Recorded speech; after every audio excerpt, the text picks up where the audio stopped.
Ezequiel capítulo 46. O rei e as festas. O Senhor Deus diz: o portão do leste que dá para o pátio de dentro deverá ficar fechado nos 6 dias úteis, mas será aberto no sábado e na festa da lua nova. O rei irá do pátio de fora para o salão do portão e ficará ao lado do portão. Enquanto Ezequiel capítulo 46. O rei e as festas. O Senhor Deus diz: o portão do leste que dá para o pátio de dentro deverá ficar fechado nos 6 dias úteis, mas será aberto no sábado e na festa da lua nova. O rei irá do pátio de fora para o salão do portão e ficará ao lado do portão. Enquanto isso, os sacerdotes oferecerão sacrifícios que serão completamente queimados, e também as ofertas de paz. Ali o rei deverá prestar culto e depois sair. O portão deverá ficar aberto até a tarde. No sábado e na festa da lua nova, todo o povo também se curvará e adorará o Senhor na frente do portão. No sábado o rei deverá apresentar ao Senhor como sacrifícios que deverão ser completamente queimados, um carneiro e 6 carneirinhos, todos sem defeito. Para cada carneiro que ele trouxer, dará a Deus uma oferta de 17,5 litros de cereais. E junto com cada carneirinho que for oferecido em sacrifício, ele dará o que quiser. Para cada 17,5 litros de oferta de cereais, ele deverá trazer 3 litros de azeite. Na festa da lua nova, ele oferecerá um touro novo, um carneiro e 6 carneirinhos, todos sem defeito. Junto com o touro novo e com o carneiro, haverá uma oferta de 17,5 litros de cereais. E junto com os carneirinhos, o rei dará o que quiser. Para cada 17,5 litros de cereais, serão oferecidos 3 litros de azeite. O rei deverá voltar do portão, passando pelo salão, como fez para entrar. Quando o povo prestar culto ao Senhor em qualquer festa, os que entrarem pelo portão do norte sairão pelo portão do sul, depois que acabarem de adorar. Aqueles que entrarem pelo portão do sul sairão pelo portão do norte. Ninguém sairá pelo mesmo portão pelo qual entrou, mas pelo portão do lado contrário. O rei entrará quando o povo entrar e sairá quando o povo sair. Nos dias de festa e de comemorações solenes, a oferta de cereais será de 17,5 litros por touro ou carneiro. E junto com cada carneirinho, o adorador dará o que quiser. Para cada 17,5 litros de cereais, serão oferecidos 3 litros de azeite. Quando o rei tiver vontade de dar uma oferta ao Senhor, seja uma oferta que deverá ser completamente queimada, ou uma oferta de paz, o portão do leste que dá para o pátio de dentro será aberto para ele. Ele fará a oferta do mesmo modo que fez no sábado, e depois que ele sair, o portão deverá ser fechado. A oferta diária. O Senhor diz: todas as manhãs deverá ser oferecido ao Senhor um carneirinho de 1 ano, sem defeito. Essa oferta deverá ser feita todos os dias. Também será feita todas as manhãs a oferta de 1,5 kg de farinha e junto com ela 1 litro de azeite para misturar com a farinha. As leis para essa oferta ao Senhor deverão ser obedecidas para sempre. O carneirinho, a farinha e o azeite deverão ser oferecidos ao Senhor todas as manhãs para sempre. O rei e a terra.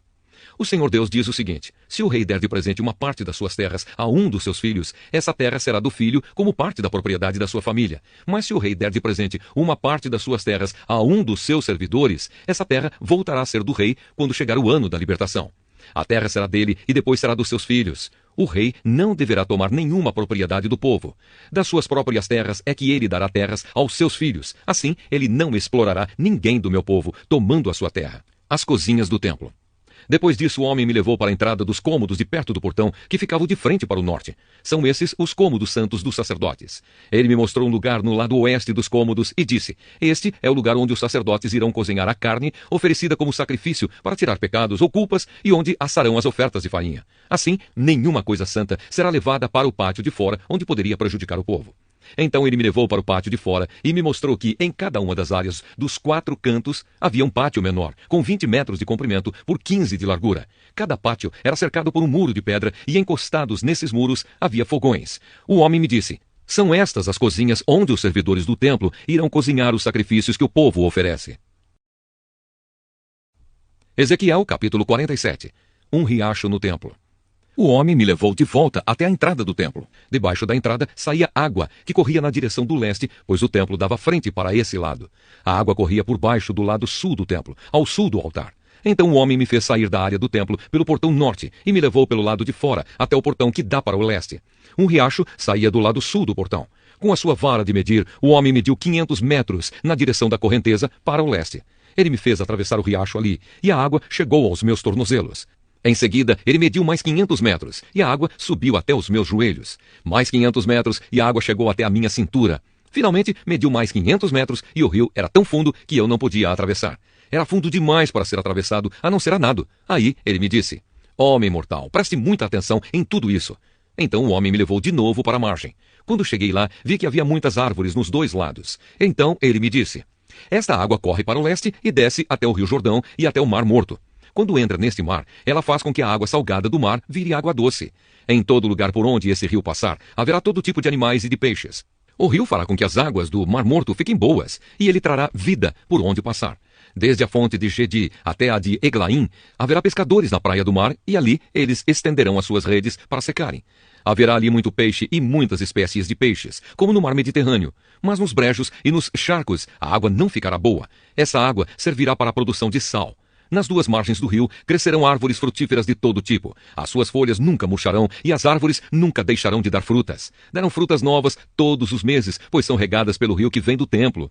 As frutas servirão de alimento e as folhas de remédio. As fronteiras do país. O Senhor Deus disse: são estes os limites da terra que será dividida entre as 12 tribos, sendo que a tribo de José receberá 2 partes. Eu jurei aos antepassados de vocês que daria esta terra a eles para ser sua propriedade.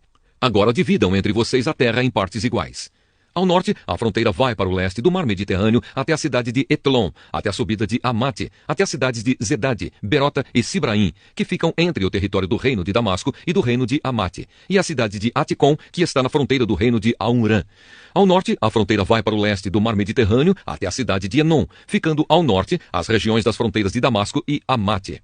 A leste, a fronteira vai para o sul, de um lugar entre o território de Damasco e o de Aurã, sendo que o rio Jordão forma a divisa entre a terra de Israel, a oeste, e Gileade, a leste, até a cidade de Tamar, no Mar Morto. Ao sul, a fronteira vai na direção do sudoeste, de Tamar até o oásis de Cades-Meribá, e daí, na direção noroeste, ao longo da divisa do Egito, até o mar Mediterrâneo. A oeste, a divisa é formada pelo Mediterrâneo e vai para o norte, até um lugar a oeste da subida de Amate. Dividam essa terra entre as suas tribos. Ela será de vocês como propriedade permanente. Quando vocês dividirem a terra, os estrangeiros que estiverem vivendo no meio de vocês e que tiverem tido filhos nascidos aqui, receberão também a parte deles. Eles serão tratados como cidadãos israelitas e te darão sorte para receber a sua parte junto com as tribos de Israel. Cada estrangeiro que estiver morando em Israel receberá sua parte junto com o povo da tribo no meio da qual estiver vivendo. Eu, o Senhor Deus, falei. Ezequiel, capítulo 48. A divisão do país entre as tribos. Ao norte, a fronteira vai para o leste do mar Mediterrâneo até a cidade de Etlon, até a subida de Amate, até a cidade de Enon e até a divisa entre os reinos de Damasco e Amate. Cada tribo deverá receber terras que irão desde a fronteira do leste até o mar Mediterrâneo, a oeste, na seguinte ordem do norte para o sul: Dan, Aser, Naphtali, Manassés, Efraim, Ruben e Judá. Terras para Deus. Ao lado do território de Judá, ficará a terra separada para uso especial. De norte a sul terá 12,5 km de largura e de leste a oeste terá o mesmo comprimento dos territórios dados às tribos. O templo ficará nessa área. No centro dessas terras haverá uma área dedicada ao Senhor com 12,5 km por 10. Os sacerdotes terão uma parte dessa terra sagrada. Nos lados norte e sul deverá medir 12,5 km e nos lados leste e oeste deverá medir 5. O templo do Senhor ficará no meio. Essa área sagrada será para os sacerdotes descendentes de Zadok. Eles me serviram fielmente e não se juntaram com o resto dos israelitas para fazer o mal, como os outros membros da tribo de Levi fizeram. Por isso, eles terão uma área especial perto da área dos levitas, e será a área mais santa de todas. Os levitas também terão uma área de terra que fará limite com a dos sacerdotes. Terá 12,5 km por 5. A terra dedicada ao Senhor é a melhor de todas e nenhuma parte dela poderá ser vendida, nem trocada, nem transferida para ninguém. É santa e pertence a Deus. A área que sobrar de 12,5 km por 2,5 não é santa, mas será para uso geral do povo. Eles poderão morar ali e aproveitar a terra. A cidade ficará no centro e será quadrada, medindo 2.250 metros de cada lado. Em toda a volta da cidade, de cada lado, haverá um espaço livre de 125 metros de largura. A terra que sobrar depois de construída a cidade, nas terras ao lado da área sagrada, 5 km por 2,5 para o leste e 5 km por 2,5 para o oeste. Essa terra será usada pela gente que mora na cidade para nela fazerem plantações. Quem trabalhar na cidade, seja de que tribo for, poderá cultivar essa terra.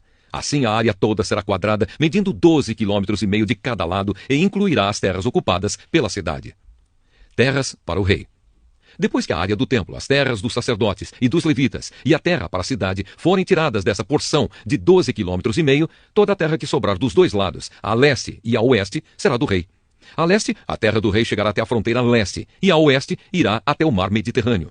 Ao norte, o limite é o território da tribo de Judá, e ao sul é o da tribo de Benjamim. Terras para as outras tribos. Ao sul dessa porção especial, cada uma das outras tribos receberá uma porção de terra que irá da fronteira leste, na direção oeste, até o mar Mediterrâneo, na seguinte ordem, de norte a sul: Benjamim, Simeão, Issacar, Zebulon e Gade. Na parte sul do território da tribo de Gade, a fronteira irá na direção sudoeste, desde a cidade de Tamar até o oásis de Cádiz, e daí para o noroeste, seguindo a fronteira do Egito até o mar Mediterrâneo. O Senhor Deus disse: é assim que o país será dividido em partes, que serão das tribos de Israel e que passarão para os seus descendentes. Os portões de Jerusalém. Haverá 12 entradas na cidade de Jerusalém. Cada muralha medirá 2.250 metros e terá 3 portões, cada um com o nome de uma tribo. Os portões da muralha do norte receberão os nomes de Ruben, Judá e Levi. Os da muralha do leste receberão os nomes de José, Benjamim e Dan. Os da muralha do sul receberão os nomes de Simeão, Issacar e Zebulon. E os da muralha do oeste receberão os nomes de Gade, Aser e Naphtali. O comprimento total da muralha em volta da cidade toda será de 9 quilômetros. O nome da cidade daqui em diante será: O Senhor está aqui. Daniel, capítulo 1. Os jovens israelitas na corte de Nabucodonosor. No terceiro ano de Jeoaquim como rei de Judá, o rei Nabucodonosor da Babilônia atacou Jerusalém e os seus soldados cercaram a cidade. Deus deixou que Nabucodonosor conquistasse a cidade e também que pegasse alguns objetos de valor que estavam no templo. Nabucodonosor levou esses objetos para a Babilônia e mandou colocá-los no templo do seu Deus, na sala do tesouro. O rei Nabucodonosor chamou Aspenaz, o chefe dos serviços do palácio, e mandou que escolhesse entre os prisioneiros israelitas alguns jovens da família do rei e também das famílias nobres. Todos eles deviam ter boa aparência e não ter nenhum defeito físico. Deviam ser inteligentes, instruídos e ser capazes de servir no palácio. E precisariam aprender a língua e estudar os escritos dos babilônios. O rei mandou também que os jovens israelitas recebessem todos os dias a mesma comida e o mesmo vinho que ele, o rei, comia e bebia. Depois de 3 anos de preparo, esses jovens deviam começar o seu serviço no palácio. Entre os que foram escolhidos estavam Daniel, Ananias, Misael e Azarias, todos da tribo de Judá. Aspenaz lhes deu outros nomes, isto é, Beltesazar, Sadraque, Mesaque e Abednego. Daniel resolveu que não iria ficar impuro por comer a comida e beber o vinho que o rei dava. Por isso, foi pedir a Aspenaz que o ajudasse a cumprir o que havia resolvido. Deus fez com que Aspenaz fosse bondoso com Daniel e tivesse boa vontade para com ele. Mas Aspenaz tinha medo do rei e por isso disse a Daniel: foi o rei, o meu senhor, quem resolveu o que vocês devem comer e beber. Se ele notar que vocês estão menos fortes e sadios do que os outros jovens, ele será capaz de me matar e vocês serão os culpados. Aí Daniel foi falar com o guarda a quem Aspenaz havia encarregado de cuidar dele, de Ananias, de Misael e de Azarias. Daniel disse a ele: quero pedir que o senhor faça uma experiência com a gente. Durante 10 dias, dê-nos somente legumes para comer e água para beber. No fim dos 10 dias, faça uma comparação entre nós e os jovens que comem a comida do rei. Então, dependendo de como estivermos, o senhor fará com a gente o que quiser. O guarda concordou e durante 10 dias fez a experiência com eles. Passados os 10 dias, os 4 jovens israelitas estavam mais sadios e mais fortes do que os jovens que comiam a comida do rei. Aí o guarda tirou a comida e o vinho que deviam ser servidos aos 4 jovens e só lhes dava legumes para comer.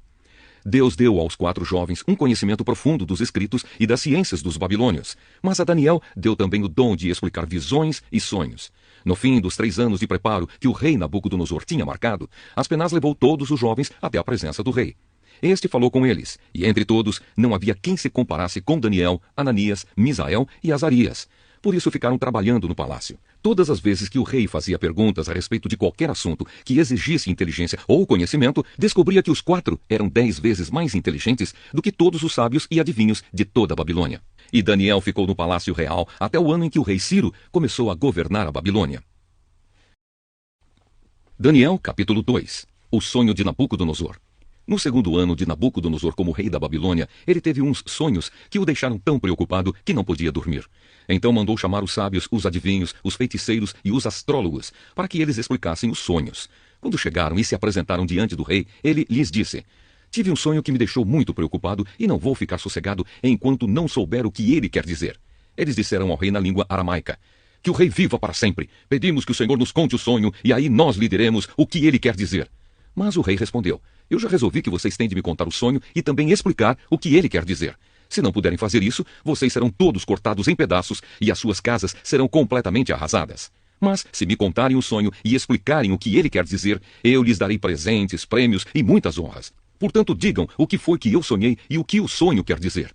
E todos os sábios disseram de novo: conte ao Senhor o sonho, e aí nós lhe diremos o que ele quer dizer. Mas o rei insistiu. Eu sei o que vocês estão fazendo. Estão procurando ganhar tempo, porque sabem que já resolvi que se vocês não me contarem o sonho, vou dar a todos o mesmo castigo. Vocês já combinaram me enganar com mentiras e falsidades, esperando que a situação mude. Contem-me o sonho, e então eu saberei que também poderão me explicar o que ele quer dizer. Os sábios deram ao rei esta resposta. Não há ninguém no mundo que seja capaz de fazer o que o Senhor quer. Nunca houve nenhum rei, por mais forte e poderoso que fosse, que tivesse exigido uma coisa dessas dos seus sábios, adivinhos ou astrólogos. O que o Senhor está querendo é impossível. Não existe quem possa atender o seu pedido a não ser os deuses, e eles não moram com a gente aqui na terra. O rei ficou tão furioso que mandou matar todos os sábios da Babilônia. A ordem foi publicada, e então foram buscar Daniel e os seus companheiros para que eles também fossem mortos. Deus revela a Daniel o que o sonho quer dizer. Daniel foi procurar Arioque, o chefe da guarda do rei, que tinha recebido ordem para matar todos os sábios da Babilônia. Com muito jeito e cuidado, Daniel perguntou a Arioque: por que foi que o rei deu uma ordem tão dura assim? Arioque explicou o que havia acontecido. Então Daniel foi falar com o rei e este concordou em esperar, a fim de dar tempo a Daniel para explicar o sonho. Depois, Daniel foi para casa e contou tudo aos seus amigos Ananias, Misael e Azarias. Daniel disse que orassem ao Deus do céu, pedindo que tivessem pena deles e lhes mostrasse o que aquele sonho misterioso queria dizer, a fim de que Daniel e os seus amigos não morressem, junto com os outros sábios da Babilônia. Naquela noite, Daniel teve uma visão e nela Deus mostrou o que o sonho queria dizer. Então Daniel agradeceu a Deus, dizendo: que o nome de Deus seja louvado para sempre, pois dele são a sabedoria e o poder. É ele quem faz mudar os tempos e as estações. É ele quem põe os reis no poder e os derruba. É ele quem dá sabedoria aos sábios e inteligência aos inteligentes. Ele explica mistérios e segredos e conhece o que está escondido na escuridão, pois com ele mora a luz. Ó Deus dos meus antepassados, eu te agradeço e te louvo, pois me deste sabedoria e poder. Tu respondeste à nossa oração, nos mostrando o que o rei quer saber. Daniel explica o sonho ao rei. Aí Daniel foi procurar Arioque, o oficial que tinha recebido ordem do rei para matar os sábios da Babilônia. Daniel disse: Arioque, não mate os sábios. Leve-me para falar com o rei e eu explicarei o sonho que ele teve. Arioque levou Daniel depressa para o lugar onde o rei estava e lhe disse: está aqui comigo um dos judeus que trouxemos como prisioneiros e ele vai explicar o sonho que o senhor teve. O rei perguntou a Daniel, que também era chamado de Beltesazar: você pode contar o meu sonho e explicar o que ele quer dizer? Daniel respondeu: não há sábios, adivinhos, feiticeiros nem astrólogos que possam dar a explicação que o Senhor está exigindo. Mas há um Deus no céu que explica mistérios. Foi por meio do sonho que ele fez o Senhor saber o que vai acontecer no futuro. E agora, ó rei, eu vou explicar o sonho e as visões que o Senhor teve enquanto dormia. O Senhor estava deitado na sua cama e começou a pensar a respeito do futuro. E aquele que explica mistérios mostrou ao Senhor o que vai acontecer. E eu recebi a explicação do mistério, não porque seja o mais sábio de todos os homens, mas a fim de que o Senhor saiba o sentido do sonho que teve e o que querem dizer os pensamentos que passaram pela sua mente, ó rei. O Senhor teve uma visão na qual viu uma estátua enorme de pé bem na sua frente. A estátua era brilhante, mas metia medo. A cabeça era de ouro puro, o peito e os braços eram de prata, a barriga e os quadris eram de bronze, as pernas eram de ferro, e os pés eram metade de ferro e metade de barro. Enquanto o Senhor estava olhando, uma pedra se soltou de uma montanha sem que ninguém a tivesse empurrado. A pedra caiu em cima dos pés da estátua e o despedaçou. Imediatamente, o ferro, o barro, o bronze, a prata e o ouro viraram pó, como o pó que se vê no verão quando se bate o trigo para separá-lo da palha. O vento levou tudo embora sem deixar nenhum sinal. Mas a pedra cresceu e se tornou uma grande montanha que cobriu o mundo inteiro. Foi este o sonho e agora vou explicá-lo para o Senhor. Ó rei, o Senhor é o mais poderoso de todos os reis, e foi o Deus do céu quem o fez rei. Ele lhe deu poder, autoridade e honra. Ele deu ao Senhor o domínio em todo o mundo sobre os seres humanos, os animais e as aves. O Senhor é a cabeça feita de ouro. Depois do seu reino haverá outro, que não será tão poderoso como o seu. E depois desse reino haverá ainda outro, um reino de bronze, que dominará o mundo inteiro. Depois virá um quarto reino, e este será forte como o ferro, que quebra e despedaça tudo. E assim como o ferro quebra tudo, esse reino destruirá completamente todos os outros reinos do mundo. Na estátua que o Senhor viu, os pés e os dedos dos pés eram metade de ferro e metade de barro. Isso quer dizer que esse reino será dividido, mas terá alguma coisa da força do ferro, pois como o Senhor viu, o ferro estava misturado com barro. Os dedos dos pés eram metade de ferro e metade de barro. Isso quer dizer que o reino, por um lado, será forte, mas, por outro, será fraco. O Senhor, ó rei, viu que o ferro estava misturado com barro, e isso quer dizer que os reis procurarão unir os seus reinos por meio de casamentos. Mas, como o ferro e o barro não se unem, assim também esses reinos não ficarão unidos. No tempo desses reis, o Deus do céu fará aparecer um reino que nunca será destruído, nem será conquistado por outro reino. Pelo contrário, esse reino acabará com todos os outros e durará para sempre. É isso que quer dizer a pedra que o rei viu soltar-se da montanha sem que ninguém a tivesse empurrado, e que despedaçou a estátua feita de ferro, bronze, prata, barro e ouro. O grande Deus está revelando ao Senhor o que vai acontecer no futuro. Foi este o sonho que o Senhor teve, e esta é a explicação certa. A recompensa de Daniel. Então o rei Nabucodonosor se ajoelhou diante de Daniel e encostou o rosto no chão e depois ordenou que fossem apresentados a Daniel sacrifícios e incenso. E ele disse a Daniel: o Deus que vocês adoram é de fato o mais poderoso de todos os deuses e é o Senhor de todos os reis. Eu sei que é ele quem explica mistérios, pois você me explicou este sonho misterioso. Em seguida, o rei colocou Daniel como alta autoridade do reino e lhe deu também muitos presentes de valor. Ele pôs Daniel como governador da província da Babilônia e o fez chefe de todos os sábios do país. A pedido de Daniel, o rei pôs Sadraque, Mesaque e Abednego como administradores da província da Babilônia, mas Daniel ficou na corte real. Daniel, capítulo 3. A estátua de ouro. O rei Nabucodonosor mandou fazer uma estátua que media 27 metros de altura por 2,70 metros de largura e ordenou que a pusessem na planície de Durá, na província da Babilônia. Depois ordenou que todos os governadores regionais, os prefeitos, os governadores das províncias, os juízes, os tesoureiros, os magistrados, os conselheiros e todas as outras autoridades viessem à cerimônia de inauguração da estátua. Todos eles vieram e ficaram de pé em frente da estátua para a cerimônia de inauguração. Aí o encarregado de anunciar o começo da cerimônia disse em voz alta: povos de todas as nações, raças e línguas, quando ouvirem o som das trombetas, das flautas, das cítaras, das liras, das harpas e dos outros instrumentos musicais, ajoelhem-se todos e adorem a estátua de ouro que o rei Nabucodonosor mandou fazer. Quem não se ajoelhar e não adorar a estátua será jogado na mesma hora numa fornalha acesa.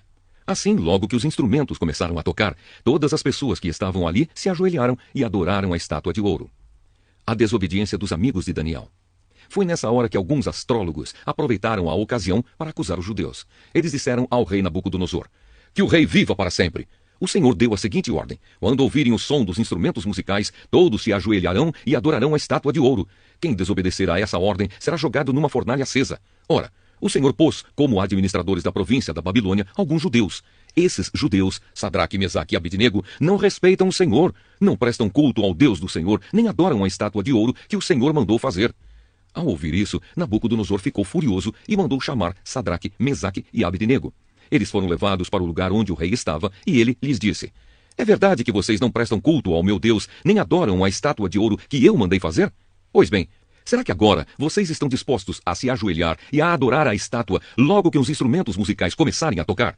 Senão, vocês serão jogados na mesma hora numa fornalha acesa. E quem é o Deus que os poderá salvar? Sadraque, Mesaque e Abednego responderam assim: ó rei, nós não vamos nos defender, pois se o nosso Deus a quem adoramos quiser, ele poderá nos salvar da fornalha e nos livrar do seu poder, ó rei.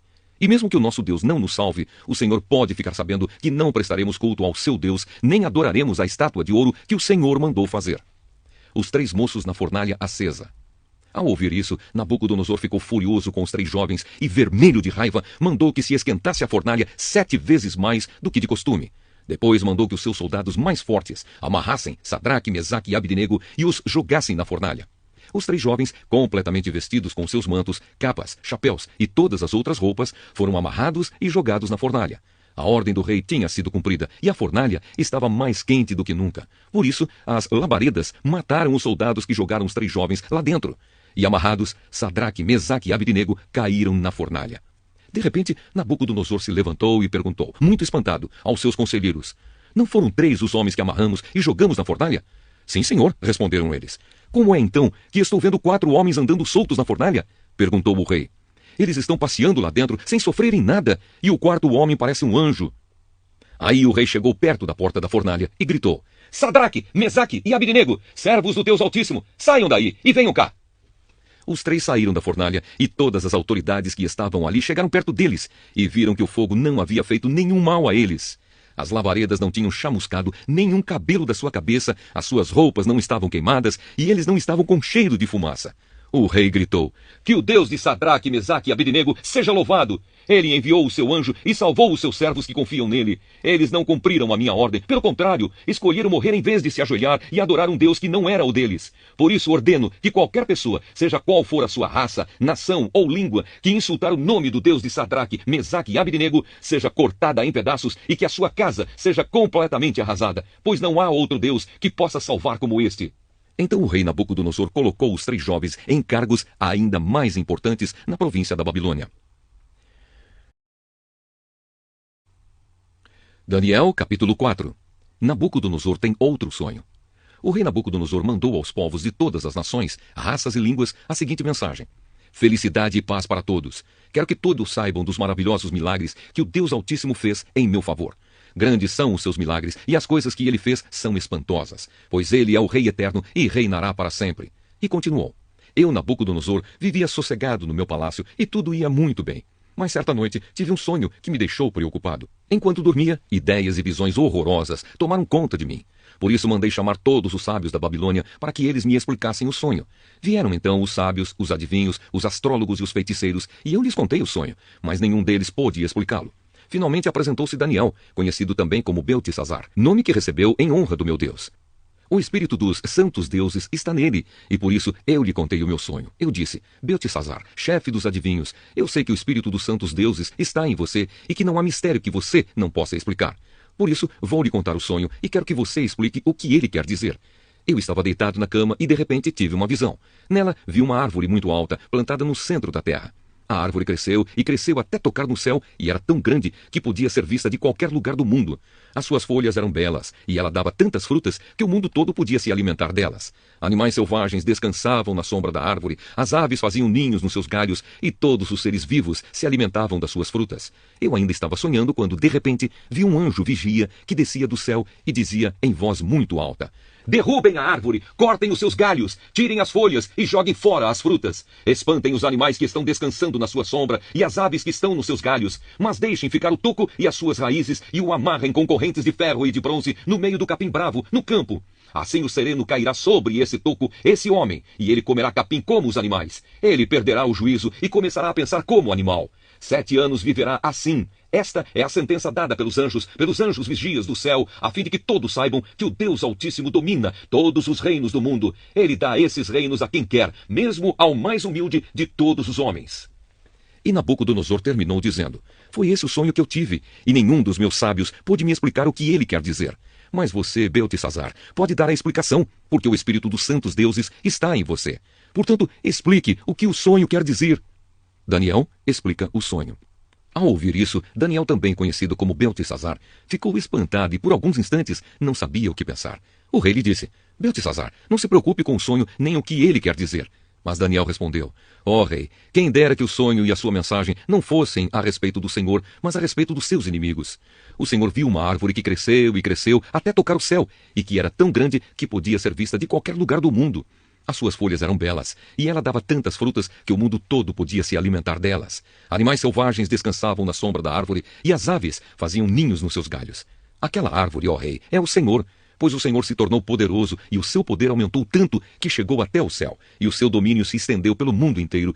E o Senhor viu também um anjo vigia, descendo do céu e dizendo: derrubem a árvore e quebrem todos os seus galhos, mas deixem ficar o toco e as suas raízes, e o amarrem com correntes de ferro e de bronze, para que fique no meio do capim bravo, no campo.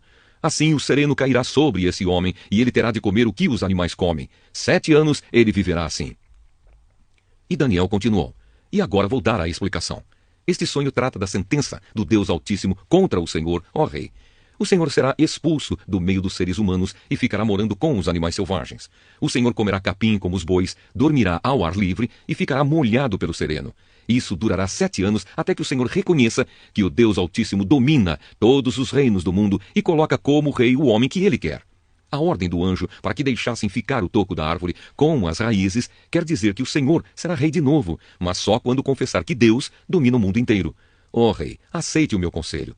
Deixe de pecar e faça o que é certo. Acabe com as suas maldades e ajude os pobres. Assim talvez o Senhor possa continuar a viver em paz e felicidade. E de fato tudo isso aconteceu com o rei Nabucodonosor. 12 meses mais tarde, ele estava passeando no terraço do seu palácio, na cidade de Babilônia, e disse: como é grande a cidade de Babilônia! Com o meu grande poder, eu a construí para ser a capital do meu reino, a fim de mostrar a todos a minha grandeza e a minha glória. O rei ainda estava falando quando veio uma voz do céu que disse: preste atenção, rei Nabucodonosor. Este reino não é mais seu. Você será expulso do meio dos seres humanos, ficará morando com os animais selvagens e comerá capim como os bois. Isso durará 7 anos até que você reconheça que o Deus Altíssimo domina todos os reinos do mundo e coloca como rei quem ele quer. Naquele mesmo instante, cumpriu-se a sentença contra Nabucodonosor.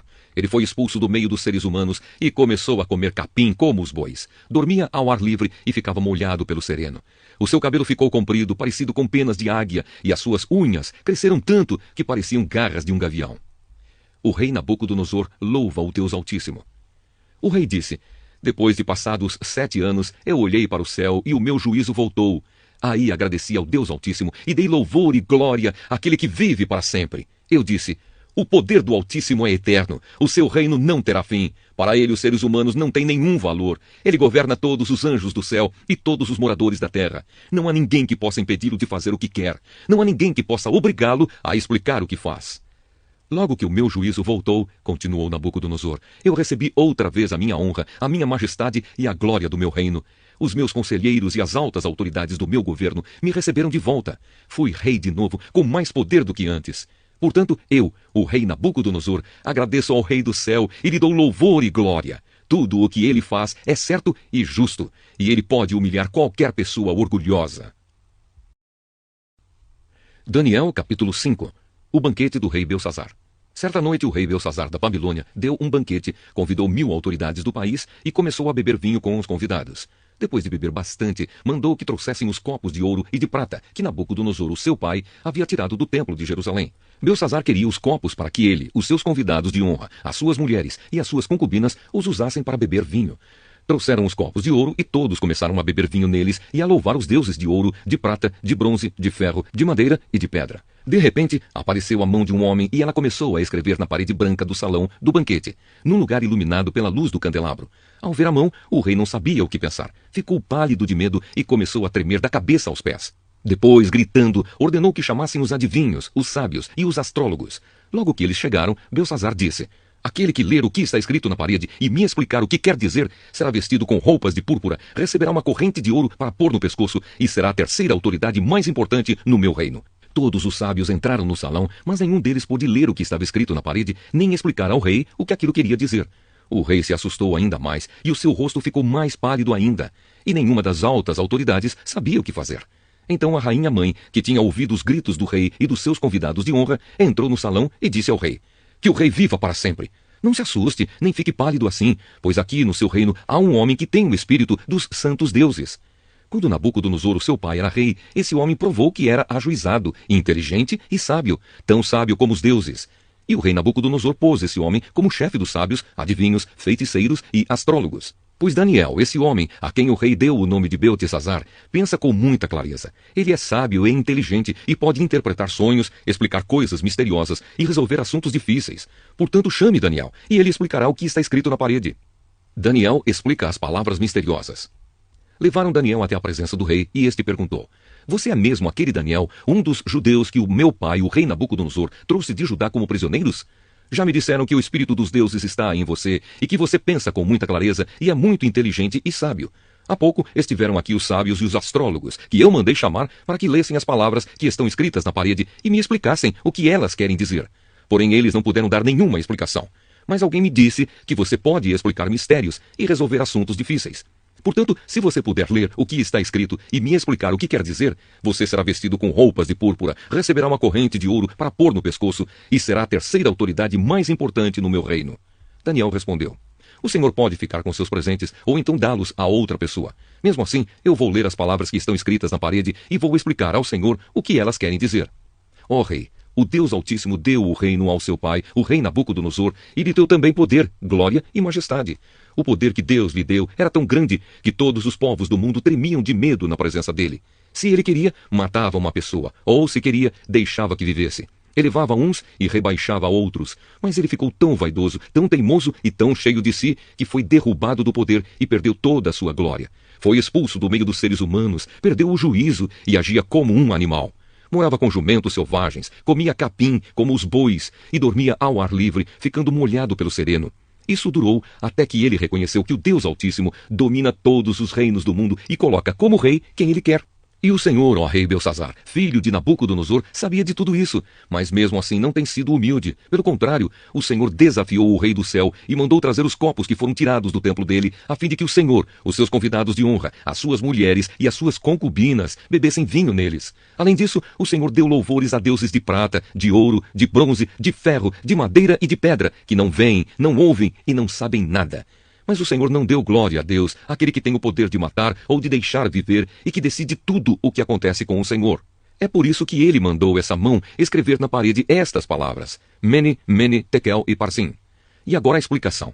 Mene quer dizer que Deus contou o número dos dias do reinado do Senhor e resolveu terminá-lo.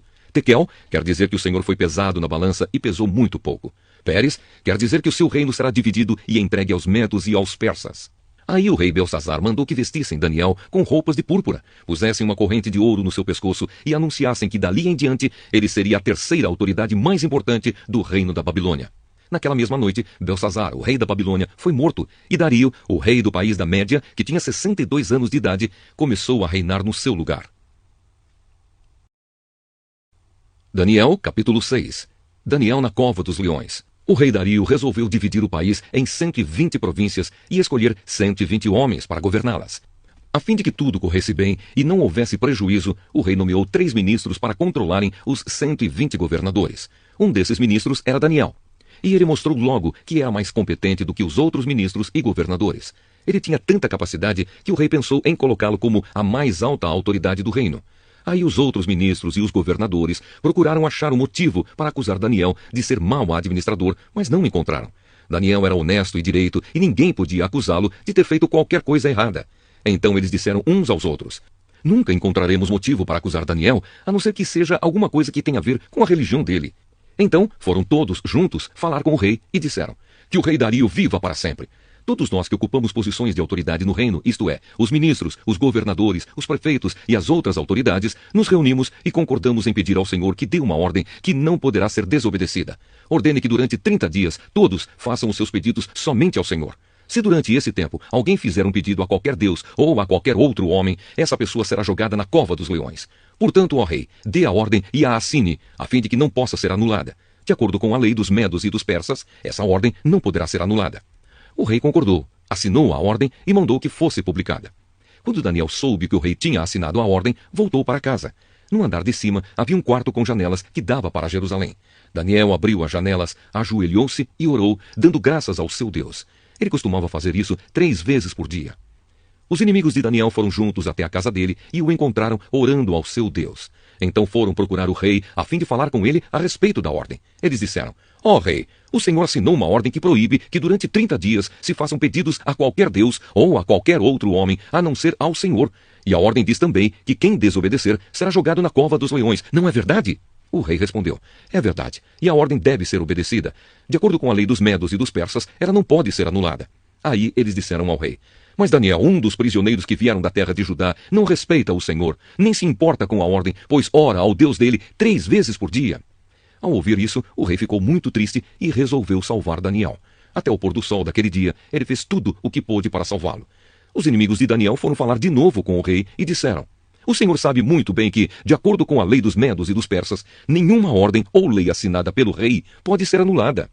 Então o rei mandou que trouxessem Daniel e o jogassem na cova dos leões. E o rei disse a Daniel: Espero que o seu Deus, a quem você serve com tanta dedicação, o salve. Trouxeram uma pedra e com ela taparam a boca da cova. O rei selou a pedra com seu próprio anel e com o anel das altas autoridades do reino, para que, mesmo no caso de Daniel, a lei fosse cumprida ao pé da letra. O rei voltou para o palácio, mas não comeu nada, nem se divertiu como de costume, e naquela noite não pôde dormir. De manhã cedinho, ele se levantou e foi depressa até a cova dos leões. Ali, com voz muito triste, ele disse: Daniel, servo do Deus vivo, será que o seu Deus, a quem você serve com tanta dedicação, conseguiu salvá-lo dos leões? Daniel respondeu: Que o rei viva para sempre! O meu Deus mandou o seu anjo, e este fechou a boca dos leões para que não me ferissem. Pois Deus sabe que não fiz nada contra ele, e também não cometi nenhum crime contra o Senhor. O rei, muito alegre, mandou que tirassem Daniel da cova. Assim ele foi tirado e viram que nenhum mal havia acontecido com ele, pois havia confiado em Deus. Em seguida, o rei mandou que trouxessem os homens que tinham acusado Daniel. Todos eles, junto com as suas mulheres e os seus filhos, foram jogados na cova. E antes mesmo de chegarem ao fundo, os leões os atacaram e os despedaçaram. Então o rei Dario escreveu uma carta para os povos de todas as nações, raças e línguas do mundo. A carta dizia o seguinte: felicidade e paz para todos. Eu ordeno que todas as pessoas do meu reino respeitem e honrem o Deus que Daniel adora, pois ele é o Deus vivo que vive para sempre. O seu reino nunca será destruído, o seu poder nunca terá fim. Ele socorre e salva. No céu e na terra ele faz milagres e maravilhas. Foi ele quem salvou Daniel, livrando-o das garras dos leões. E Daniel continuou a ser uma alta autoridade do governo durante o reinado de Dario e depois durante o reinado de Ciro, da Pérsia. Daniel, capítulo 7. A visão dos 4 monstros. Certa noite, durante o primeiro ano de Belsassar como rei da Babilônia, Daniel se deitou na sua cama e sonhou, e no sonho teve visões. Quando acordou, ele escreveu aquilo que tinha sonhado. Aqui está o que ele escreveu. No sonho que tive naquela noite, eu vi os ventos soprando de todas as direções e agitando as águas do mar imenso. De repente saíram do mar 4 monstros enormes, diferentes uns dos outros. O primeiro parecia um leão, mas tinha asas de águia. Enquanto eu olhava, as suas asas foram arrancadas e ele foi posto de pé para que andasse como um homem. E foi dada a ele uma mente humana. O segundo monstro era parecido com um urso. Ele se levantou nas patas de trás e segurava 3 costelas na boca. E uma voz lhe dizia: vá e coma muita carne. Depois vi o terceiro monstro, e este era parecido com um leopardo. Ele tinha 4 cabeças e nas costas tinha 4 asas, como asas de ave. A este animal foi dada a autoridade para reinar. O quarto monstro que vi naquela visão era terrível, espantoso e muito forte. Tinha enormes dentes de ferro e com eles despedaçava e devorava suas vítimas. O que sobrava, ele esmagava com as patas. Esse monstro era diferente dos outros 3 e tinha 10 chifres. Eu estava olhando os chifres com atenção e notei outro chifre, menor, que nasceu entre os outros. 3 chifres foram arrancados para dar lugar a esse chifre menor que tinha olhos, como os de gente, e uma boca que falava com muito orgulho. A visão de Deus. Continuei olhando e vi que foram postos alguns tronos. Num deles, assentou-se aquele que sempre existiu. A sua roupa era branca como a neve e os seus cabelos eram brancos como a lã. O trono e as suas rodas pareciam labaredas de fogo e de um lugar em frente do trono saía um rio de fogo. Havia ali milhares de pessoas que adoravam aquele que estava sentado no trono e muitos milhões estavam de pé na presença dele. Começou o julgamento e foram abertos os livros. Continuei olhando, pois o chifre pequeno ainda estava dizendo palavras orgulhosas. E vi quando o quarto monstro foi morto, e o seu corpo foi despedaçado e jogado no fogo. Quanto aos outros monstros, o poder que tinham foi tirado deles, mas não foram mortos. Foi dado a eles mais um pouco de tempo para viverem. Na mesma visão que tive naquela noite, vi um ser parecido com um homem, que vinha entre as nuvens do céu. Ele foi até o lugar onde estava aquele que sempre existiu, e foi apresentado a ele. Deram-lhe o poder, a honra e a autoridade de rei, a fim de que os povos de todas as nações, línguas e raças o servissem. O seu poder é eterno, e o seu reino não terá fim. A explicação das visões. As visões me espantaram, e eu fiquei preocupado com o que tinha visto. Cheguei perto de um dos que estavam ali e pedi que me explicasse o que eu tinha visto. Então ele explicou assim: os 4 monstros enormes são 4 reis que vão dominar o mundo, mas o reino será dado ao povo do Deus Altíssimo, e esse povo reinará para sempre. Eu quis saber também a explicação a respeito do quarto monstro, que era diferente dos outros 3, que era terrível e tinha dentes de ferro e unhas de bronze, que despedaçava e devorava suas vítimas e que esmagava com as patas aquilo que sobrava. Pedi também que me explicasse os 10 chifres que esse monstro tinha na cabeça e o outro chifre que havia crescido, derrubando 3 chifres. Esse chifre, que parecia mais forte do que os outros, tinha olhos e uma boca que falava com muito orgulho.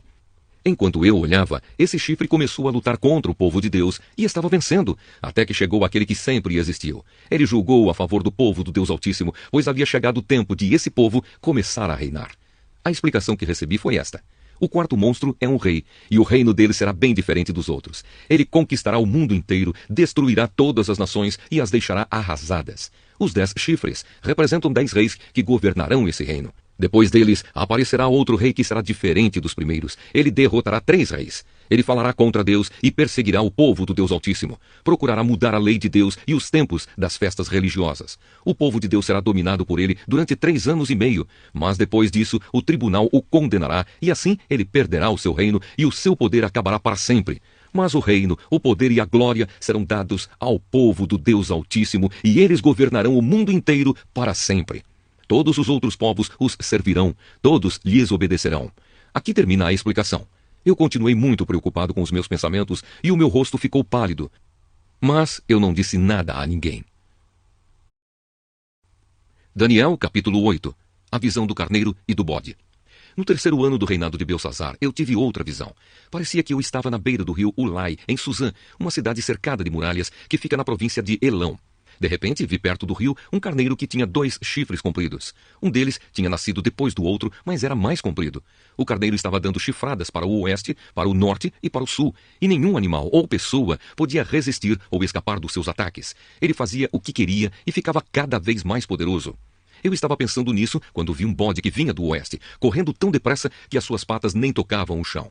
Ele tinha um chifre só, bem grande, que ficava entre os olhos. Correu até o lugar onde estava o carneiro que eu tinha visto, perto do rio, e o atacou com toda a força. Eu vi o bode, furioso, atacar o carneiro e quebrar os 2 chifres dele, pois o carneiro não tinha força para se defender. O bode jogou o carneiro no chão e o pisou com as patas. E ninguém podia salvar o carneiro da fúria do bode. Ele ficou ainda mais poderoso, mas, quando seu poder chegou ao máximo, o seu chifre foi quebrado, e em lugar dele nasceram 4 chifres compridos que cresciam para o norte, para o sul, para o leste e para o oeste. De um desses chifres nasceu um chifre pequeno, que foi crescendo e se estendendo para o sul, para o leste e para a terra prometida. Cresceu tanto que chegou até o lugar onde está o exército do céu, que são as estrelas. Jogou na terra algumas delas e as pisou. Chegou até a desafiar o comandante desse exército. Acabou com os sacrifícios diários que eram oferecidos a esse comandante e deixou o seu templo todo estragado. Em vez do sacrifício diário, foi apresentada uma oferta nojenta. Ele acabou com a verdadeira religião e tudo o que fez deu certo. Depois, ouvi 2 anjos conversando, e um perguntou ao outro: quanto tempo vai durar aquilo que apareceu na visão? Por quanto tempo essa oferta nojenta será apresentada em lugar do sacrifício diário? Por quanto tempo ficará estragado o templo e derrotado o exército do céu? E ouvi a resposta. Tudo isso vai acontecer depois de 2.300 tardes e manhãs, e durante esse tempo não serão oferecidos os sacrifícios. Depois disso, o templo será purificado. O anjo Gabriel explica a visão. Eu estava procurando entender o que tinha visto quando apareceu na minha frente um ser que parecia um homem. E ouvi uma voz humana que vinha do rio Ulai e que gritou assim: Gabriel, explique a visão a esse homem! Aí Gabriel chegou mais perto de mim e isso me deixou muito assustado. Eu me ajoelhei e encostei o rosto no chão. E ele disse: você, homem mortal, precisa entender a visão, pois ela é a respeito do tempo do fim. Ele ainda falava quando desmaiei e caí de bruços no chão. Mas ele me pegou, me pôs de pé e disse: eu vou lhe contar o que vai acontecer quando passar a ira de Deus, pois essa visão é a respeito do tempo marcado para o fim. O carneiro com 2 chifres que você viu representa os reis da Média e da Pérsia. O bode é o rei da Grécia, e o seu chifre grande é o primeiro rei desse país. Os 4 chifres que nasceram quando o primeiro chifre foi quebrado representam os 4 reinos em que o país será dividido, mas esses reinos não serão tão poderosos como o primeiro. Quando o fim desses reinos estiver perto e as suas maldades tiverem chegado ao máximo, aparecerá um rei cruel e enganador. Ele ficará cada vez mais poderoso, mas não pela sua própria força. Causará destruições terríveis. Acabará com povos poderosos e também com o povo de Deus. Fará o que quiser e prosperará sempre. Com a sua presença, ele enganará a todos, ficará cada vez mais orgulhoso e matará muitas pessoas à traição. Finalmente, ele desafiará a Deus, o Rei dos Reis, mas será destruído sem o uso de força humana. E Gabriel terminou assim: você já ouviu a verdadeira explicação dos sacrifícios da tarde e da manhã, mas não diga a ninguém o que quer dizer a visão que você teve, pois ainda vai demorar muito tempo até que ela se cumpra. Eu, Daniel, passei vários dias abatido e doente. Depois, fiquei bom e comecei a tratar dos negócios do governo, mas continuei muito preocupado com a visão, pois não conseguia entendê-la. Daniel, capítulo 9. Daniel ora pelo seu povo. Dario, filho de Xerxes, do país da Média, era rei da Babilônia. No primeiro ano do seu reinado, eu estava estudando os livros sagrados e pensando nos 70 anos que Jerusalém ficaria arrasada, de acordo com o que o Senhor Deus tinha dito ao profeta Jeremias. Em sinal de tristeza, eu vesti uma roupa feita de pano grosseiro, sentei-me sobre cinzas, deixei de comer e orei com fervor ao Senhor Deus, fazendo-lhe pedidos e súplicas. Orei ao Senhor meu Deus e fiz a seguinte confissão: Senhor Deus, Tu és grande e poderoso. Tu guardas a aliança que fizeste com os que te amam e obedecem aos teus mandamentos e sempre lhes dás provas do teu amor.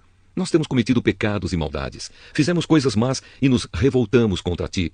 Desobedecemos às tuas leis e aos teus mandamentos. Não demos atenção aos teus servos, os profetas, que falaram em teu nome aos nossos reis, aos nossos líderes, aos nossos antepassados. Sim, a todo o povo de Israel. Tu, ó Senhor, és sempre justo, mas agora sentimos vergonha, nós, o teu povo, tanto os que vivem na Judéia e em Jerusalém, como os que tu espalhaste pelos países de perto e de longe. Tu fizeste isso porque eles se revoltaram contra ti. Os nossos reis, os nossos líderes, os nossos antepassados, todos nós temos pecado contra ti, ó Senhor, e por isso estamos envergonhados. Mas tu és misericordioso e estás pronto para nos perdoar, mesmo quando nos revoltamos contra ti. Desobedecemos a tua ordem, ó Senhor nosso Deus, e não seguimos as leis que nos deste por meio dos teus servos, os profetas. Todo o povo de Israel quebrou os teus mandamentos e não obedeceu às tuas ordens.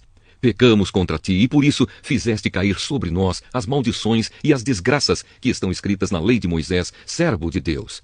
Tu cumpriste as ameaças que fizeste contra nós e contra os nossos líderes e nos castigaste duramente. Nunca, em lugar nenhum, houve uma desgraça tão grande como a que caiu sobre Jerusalém, e isso aconteceu de acordo com o que está escrito na lei de Moisés. Mas mesmo assim, nós não temos abandonado os nossos pecados, nem temos nos esforçado para seguir a tua verdade. Não fizemos nada para agradar ao Senhor nosso Deus. Portanto, tu, ó Senhor, preparaste esse castigo e os fizeste cair sobre nós. Tu és o Senhor, nosso Deus. Tu és justo em tudo o que fazes, e nós não temos dado atenção às tuas ordens. Ó Senhor nosso Deus, tu mostraste o teu grande poder quando tiraste o teu povo do Egito, e a fama que ganhaste com isso continua até hoje. Mas nós temos pecado e feito mal. Ó Senhor, tu és misericordioso, portanto, não continues irado e furioso com Jerusalém, que é a tua cidade e o teu monte santo. Por causa dos nossos pecados e dos pecados dos nossos antepassados, os povos de todos os países vizinhos zombam de Jerusalém e do teu povo. Ó nosso Deus, ouve a minha oração, atende a súplica deste teu servo, para que todos saibam que tu, Senhor, és Deus. Derrama as tuas bênçãos sobre o teu templo, que agora está abandonado. Ouve, ó meu Deus, e atende a minha oração. Abre os olhos, vê a nossa desgraça e olha para a tua cidade. Fazemos os nossos pedidos por causa da tua grande compaixão e não porque sejamos bons e honestos. Ouve, ó Senhor, perdoa-nos, Senhor. Atende-nos, Senhor, e vem ajudar-nos, para que todos saibam que tu és Deus. Não demores em nos socorrer, ó meu Deus, pois nós somos o teu povo e Jerusalém é a tua cidade. Gabriel explica a profecia. Eu continuei a orar e a confessar os meus pecados e também os do meu povo e a fazer ao Senhor, meu Deus, as minhas súplicas em favor do seu Monte Santo. Ainda estava orando quando Gabriel, o mesmo anjo que eu já tinha visto na visão, veio voando rapidamente e parou perto de mim. Eram 3 horas, a hora do sacrifício da tarde. Ele disse, Daniel, eu vim explicar o que quer dizer a visão. Logo que você começou a orar, Deus atendeu o seu pedido. Deus o ama muito e por isso me mandou explicar a visão a você. Portanto, preste atenção e procure entender o que vou dizer. Daniel, o castigo do seu povo e da sua santa cidade vai durar 70 anos vezes 7, até que termine a revolta e o pecado acabe. Então o seu povo vai conseguir o perdão dos seus pecados e a justiça eterna de Deus será feita. A visão e a profecia serão cumpridas, e o santo templo será inaugurado de novo. Preste atenção, Daniel, e compreenda. Depois de ser dada a ordem para reconstruir Jerusalém, 7 anos vezes 7 vão passar, até que chegue o líder escolhido por Deus. As novas ruas e muralhas de Jerusalém durarão 62 anos vezes 7, mas será um tempo de muito sofrimento. No fim desse tempo, o líder escolhido por Deus será morto injustamente. Chegará um rei com o seu exército e destruirá a cidade e o templo. O fim virá como uma enchente, trazendo a guerra e as destruições que Deus resolveu mandar. Esse rei fará com muitos povos um acordo que durará 7 anos. Mas quando passar metade desse tempo, ele acabará com os sacrifícios de animais e as ofertas de cereais no templo. O grande terror será colocado no lugar mais alto do templo, e ali ficará até que aquele que fez isso seja destruído, conforme Deus resolveu.